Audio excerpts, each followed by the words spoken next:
I disagree with those who rule out the possibility of an agreement with North Korea. I admit that it's going to be extremely difficult, a miracle, to achieve an agreement. But much will depend on the political will, political capital that future U.S. administration, Trump administration, invests in denuclearization. Thus far, no U.S. administration has had sustained focus on the nuclear issue. No U.S. administration has mobilized the kind of political capital it did to resolve Iranian nuclear issue in order to resolve North Korean nuclear issue. So if any future U.S. administration can mobilize the level of political capital and sustained focus on North Korean nuclear issue, I think there is still a possibility. Thus far, every time North Korea conducts nuclear test or missile test, you see a flurry of diplomatic activities ending up in a Security Council resolution.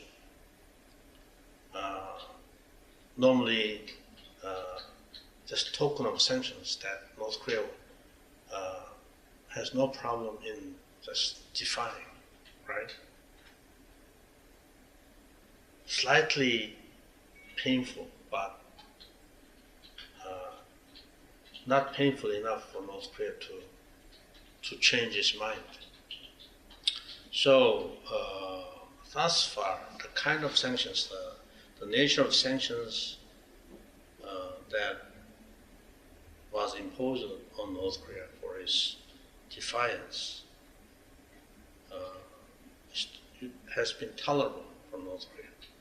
That gave no incentive. Those sanctions were too weak to give any incentives to North Korea to denuclearize. On the contrary, they were mild enough to encourage North Korea to move ahead with its nuclear armament with impunity.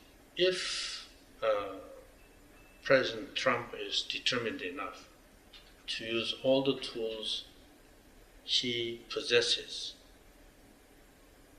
to change China's policy, and use all those tools only for the purpose of getting China to cooperate on North Korea's denuclearization, I think there is a good chance that he can succeed. So in dealing with an unconventional leader like North Korea's, I think unconventional U.S. president may help. I see a ray of hope.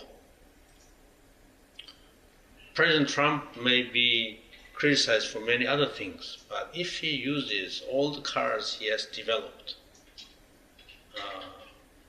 against China properly and concentrate all these cards in denuclearization, North Korea will really feel threatened. And that is the only chance that can change Kim Jong-un's strategic calculus, that denuclearization may be a better way for national survival. And he may turn to a peace offensive. He may declare a moratorium on nuclear testing and long-range missile testing, etc. And he may try to make a deal on the basis of nuclear deal. And what is important is that we shouldn't be impressed by his peace offensive and be fooled into just a nuclear freeze. Capping nuclear capability shouldn't be our goal. We should push North Korea squeeze North Korea further into until North Korea agrees to full denuclearization as a premise for negotiation.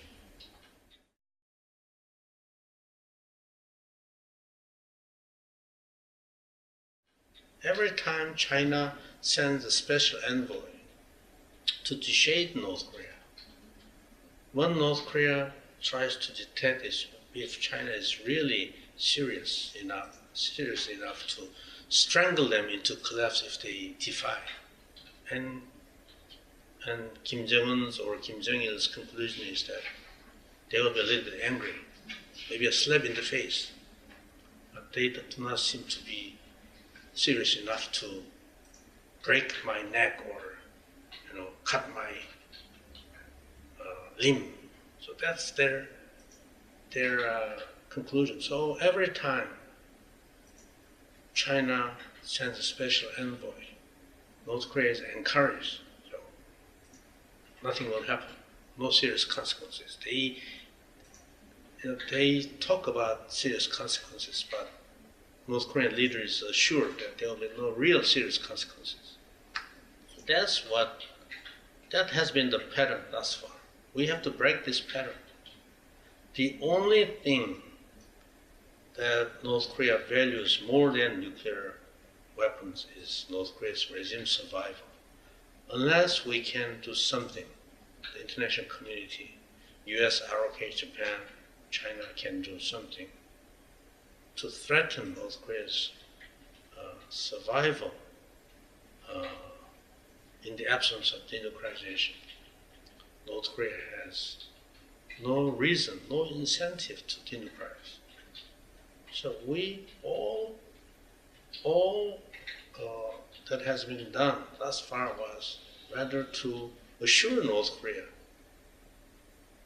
and encourage them to go ahead with nuclear armament, while we were talking openly about serious consequences. No serious consequences have ever been shown to the North Korean leadership. But if President Trump is ready to use all his political, diplomatic firepower to press China into real action to denuclearize North Korea, then I think there is still a hope.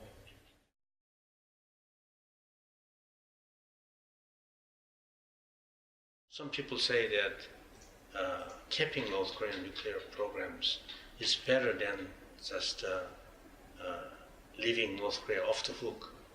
But for Japan and ROK, it doesn't matter that much whether North Korea has 10 nuclear weapons or 20 nuclear weapons. 10 is already too many for us, close to the nuclear weapon. So I'm a little bit concerned about any divisions that could be created once North Korea turns to a peace offensive, calling for bilateral negotiation with the U.S. In the context of six-party talks or outside of the six-party talks.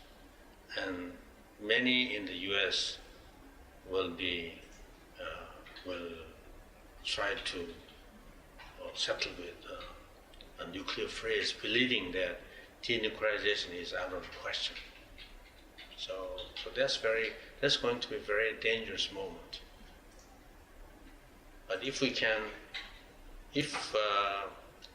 all US, ROK, Japan can closely work together to maximize pressure on North Korea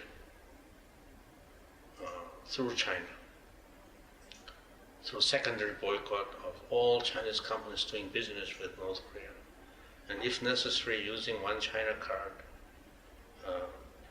currency manipulate all those cards for a single purpose of denuclearization, there will be a historic opportunity for denuclearization.